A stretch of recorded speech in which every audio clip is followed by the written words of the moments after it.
At the harbor, where the water laps gently against the sides of boats and the gulls circle above with their endless cries, there is always a sense that something is about to happen. The air smells of salt, a little of fish, and the faint sweetness of flowers drifting from the nearby shops. People pass by with their own lives, carrying baskets, chatting with friends, or simply pausing to watch the sun spill its light across the sea. It is in such a place, in such an ordinary moment, that two souls may stumble upon each other and discover that destiny has a quiet way of arranging things. She is there first, standing on the wooden planks, her eyes fixed not on the bustle, but on a small boat swaying lazily in its berth. Her mind is far away, but her presence is striking, an energy that draws attention without demanding it. He arrives not with any intention of meeting anyone, but simply to breathe in the harbor air after a long day. He notices her almost by accident, as though fate nudges him lightly in her direction, urging him to pause and take in this picture, set so delicately against the backdrop of the sea. Their paths cross not through grand introductions or careful planning, but through the simplest of moments, a dropped scarf. She does not even realize it slips from her hand as she adjusts the strap of her bag, but he sees it fall, and without hesitation he bends to retrieve it. When he offers it back, their eyes meet for the first time.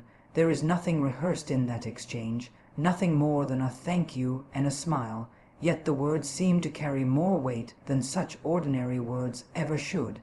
The harbor, with its ordinary charm, suddenly feels like a stage prepared for them alone. Around them the world continues. Boats rock, fishermen laugh, children chase after one another. But for them, the noise fades to a soft murmur, like background music for their beginning. There is a spark in the simplicity, a quiet acknowledgement that something has shifted. Though they do not speak much in that moment, the air holds a kind of promise, as though the sea itself whispers that this meeting will not end here. She notices the kindness in his gesture, the way he does not hurry off but lingers just enough to suggest he is open to more. He, in turn, notices the gentleness of her smile, one that feels genuine, warm, and unguarded. These small details, so often overlooked in the rush of life, become the foundation of something greater. Neither of them could have planned such an encounter, yet it feels inevitable, as though their lives had been moving steadily toward this very instant. It is not a grand declaration of love, not yet, but it is the beginning of recognition. Just as the sea carries ships from one shore to another, unseen currents carry people toward those who are meant to matter. The scarf may be returned to her hand, but the moment cannot be given back. It lingers. It plants a seed, and it changes everything. The harbor itself seems to approve. The waves continue their steady rhythm. The boats nod in agreement as they rise and fall, and the breeze carries a freshness that feels almost like a blessing. For a time, they do not need to speak further. Sometimes silence says what words cannot. What matters most is the awareness that destiny, often quiet and patient, has chosen this setting to draw two strangers together. In that moment, life proves that it does not always require grand designs or elaborate circumstances to shift the course of one's heart. Sometimes it only requires being present in the right place, at the right time, with the right person, by the water's edge, where chance ceases to feel like chance at all, and begins to feel like the first step of a story that was always meant to be. And so, with nothing more than a smile, a scarf, and the harbor as witness, destiny begins. The sea has always held a certain kind of magic, a power to calm the restless heart and yet stir it into feeling more deeply. When one stands upon the shore, gazing out at the vast expanse where water meets the horizon, there is a reminder that life is larger than our small concerns, and yet it is within this vastness that love often finds its most natural home. The harbor, alive with movement, becomes more than just a place of boats and trade. It becomes a theater where emotions gather, where glances are exchanged, and where hearts may quietly awaken under the spell of the sea. The waves are constant, tireless in their rhythm, and though they never cease, they are never the same. Each one comes forward with its own character, sometimes gentle, sometimes bold, always full of motion. They mirror the nature of love itself, which can arrive softly like a whisper or rush forward like a tide that cannot be held back. To stand together by the water's edge and hear that endless song of waves is to be reminded that love, too, is eternal in its forms, and that even the smallest moment shared against such a backdrop can become unforgettable. The boats that line the harbor add their own quiet poetry. Some are grand, ready to set out across the sea, while others are small, content to rock gently against their moorings. They speak of journeys, those already taken and those yet to come. A couple who meets by such boats cannot help but think of their own journey, still uncertain, still undefined, but filled with possibility. Each sail and each rope becomes a symbol of connection, of movement, of adventure. To walk past them, side by side, is to feel that their lives, too, might be carried forward, not by chance alone, but by the winds of something greater than themselves. And then, of course, there is the sunset. When the sky begins to soften, when colors of gold and rose stretch across the water, when the very air seems painted with warmth, one cannot help but feel that the world has slowed its pace just to allow love a chance to breathe. It is in such a light that faces glow more warmly, that eyes shine more brightly, and that even the simplest touch of a hand carries a weight far beyond its gesture. A sunset at the harbor is not merely an end to a day. It is the beginning of memory, the moment when the heart takes a picture that it will carry long after the light has faded. Together, these elements, the waves, the boats, the sunsets, create not just a scene but a setting alive with feeling. The harbor becomes more than water and wood, more than sails and stone.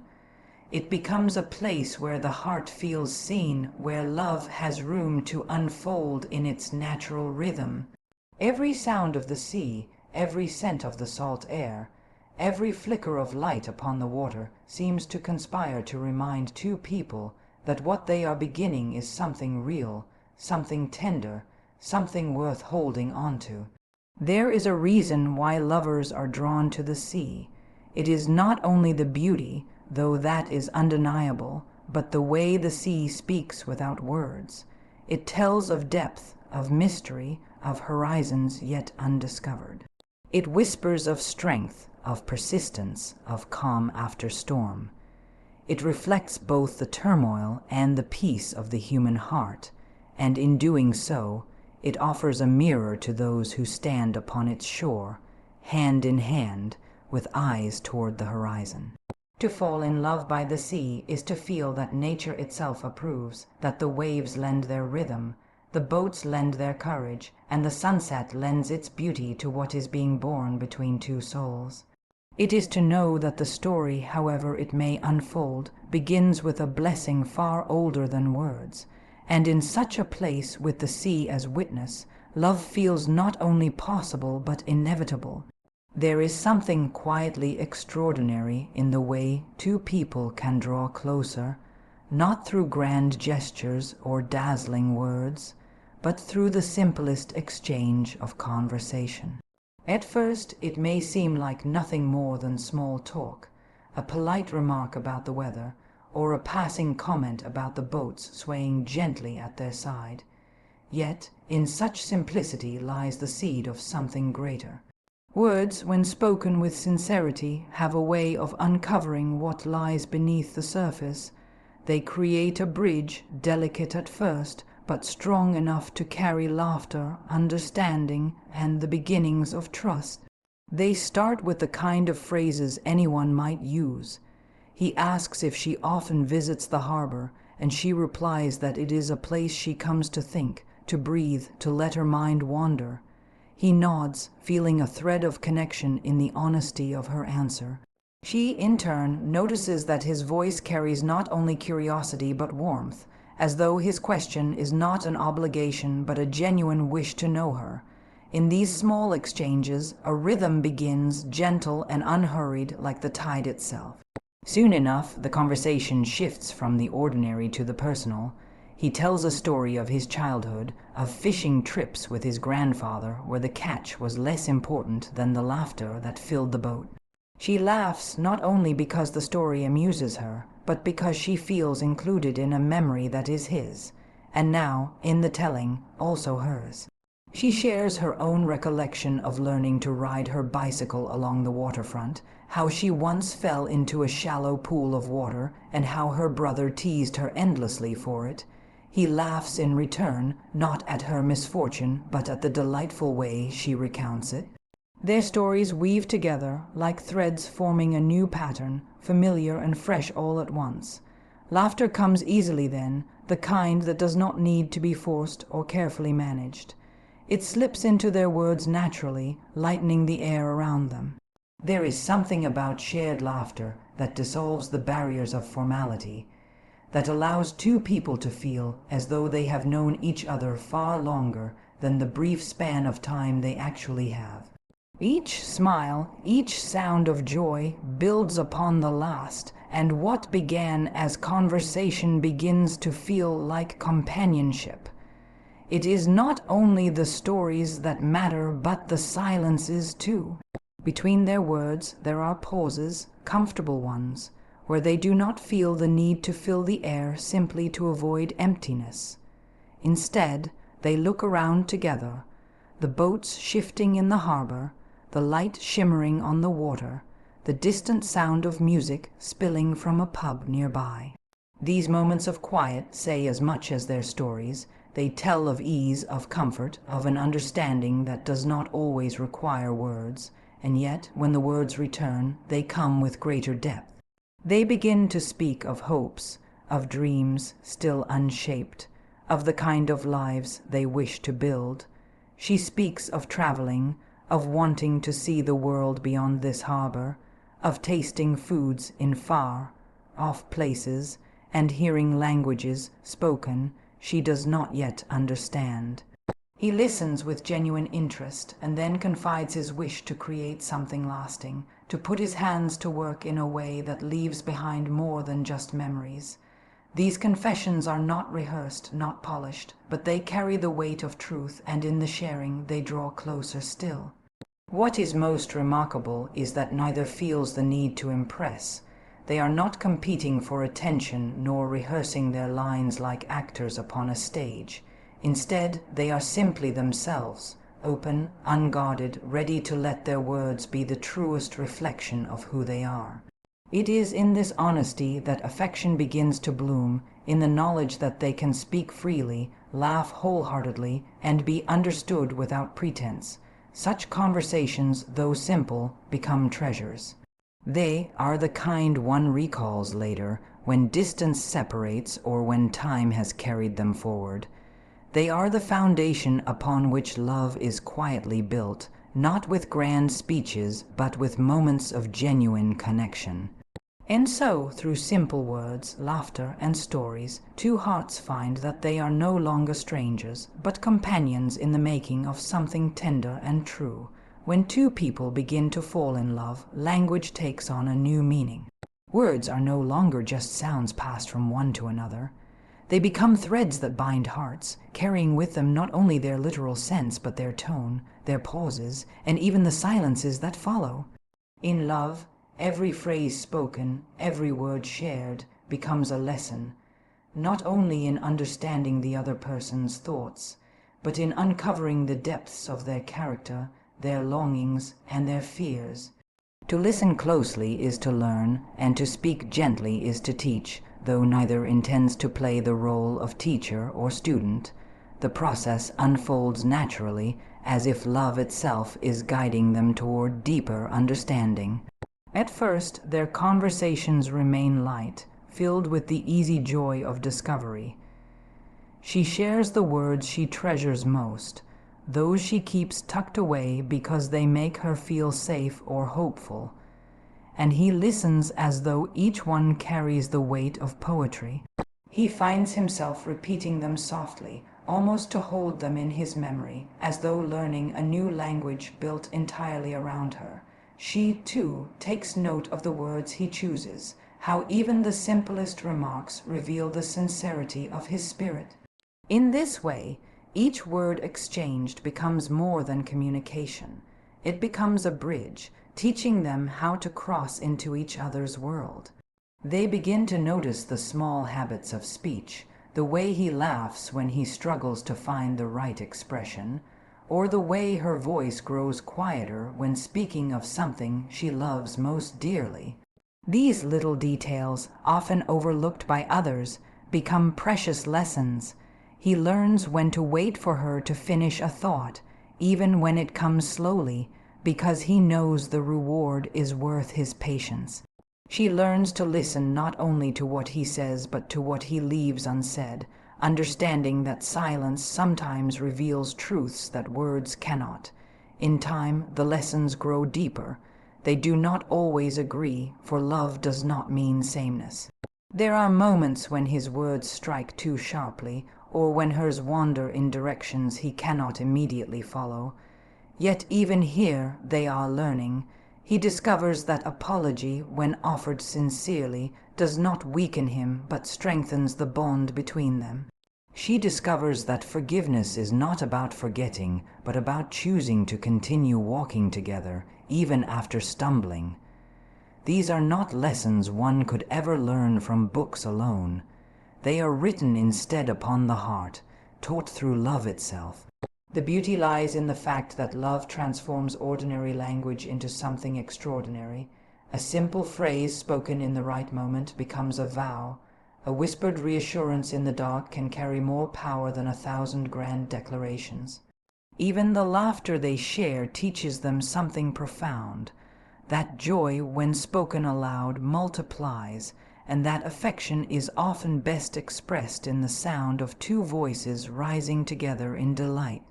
As their bond deepens, they begin to recognize that they are not only speaking to each other, but shaping each other.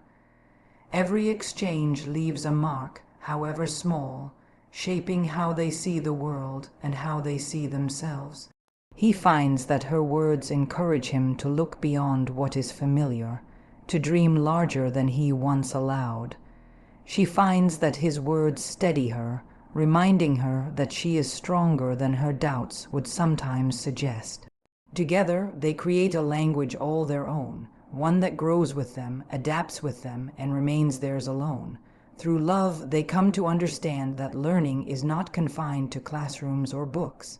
It is found in the simple act of listening, of speaking with care, of allowing each word to carry the weight of honesty. It is found in the willingness to learn not only what pleases the other, but also what troubles them, what frightens them, and what they hope for most. In this way, every phrase and word they share becomes part of a lifelong education, one that binds them closer with every passing day. And so, through love, they discover that the truest lessons are not written on pages, but spoken softly between two hearts willing to hear each other. There is something about water that invites dreams. Perhaps it is the way it stretches endlessly into the horizon, reminding us that life itself is full of paths we have not yet walked. Perhaps it is the sound of the waves, steady and unbroken, promising continuity even when all else feels uncertain. Whatever the reason, when two people stand side by side at the edge of the harbor, it feels natural that their words should turn toward the future, toward journeys not yet taken but already imagined. They begin with simple musings, almost playfully. He gestures toward a ship preparing to leave and wonders aloud where it might be bound. She smiles, imagining that it sails to faraway islands where the air smells of spices and the nights glow with lanterns. Together, they weave stories of voyages that belong to strangers yet somehow feel like their own. Each imagined destination becomes more than a place on a map. It becomes a vision of what they might share if they too were to set out upon the open sea. Their conversation shifts easily from fantasy to possibility. He speaks of towns he longs to visit, where the streets are narrow and filled with history, where each stone seems to carry the weight of centuries. She tells of languages she wishes to learn, of her desire to speak with strangers not as strangers but as friends, to turn foreign words into bridges of understanding. As they share these thoughts, it becomes clear that their dreams are not only about the world beyond the harbor, but about the journey they are beginning together, one that will require courage, patience, and faith. There is a quiet solemnity in such moments, though they are filled with joy. For when two people share their dreams, they are offering more than ideas. They are offering pieces of themselves. To speak of the future is to trust, and to trust is to promise. Without ever declaring it outright, their words begin to shape a vow, a promise by the water, that whatever paths they walk, they wish to walk them not in solitude but in companionship. The harbor, with its boats readying for departure, reflects back this sense of commitment. The ropes that tie the ships may be loosened at any moment, yet they symbolize security until the time is right to sail. In much the same way, they recognize that their own bond, though new, is strengthened by the intentions they share. Their dreams may not yet be reality, but they bind them together like the ropes at the dock, keeping them steady until the day comes when they can set sail toward what they desire most. He tells her he has never imagined himself a traveler, yet with her beside him, the idea no longer feels daunting. She confesses that she has often feared the unknown, but when she imagines facing it with him, the fear softens into anticipation. In such confessions lies the heart of their promise, that they will not only seek new horizons together, but that they will also become each other's anchor. For love is not only about soaring toward what is far away, but about knowing there is someone to steady you when the seas turn rough. As the sun begins to sink lower, painting the water in colors of fire and gold, their words become quieter, but the meaning grows stronger. They no longer need to describe every destination or every hope. It is enough to know that they have spoken them aloud, that they have shared them, that they have let the water carry their promise into its endless depths. The dreams themselves may change, as all dreams do, but the vow that ties them will remain constant as the tide.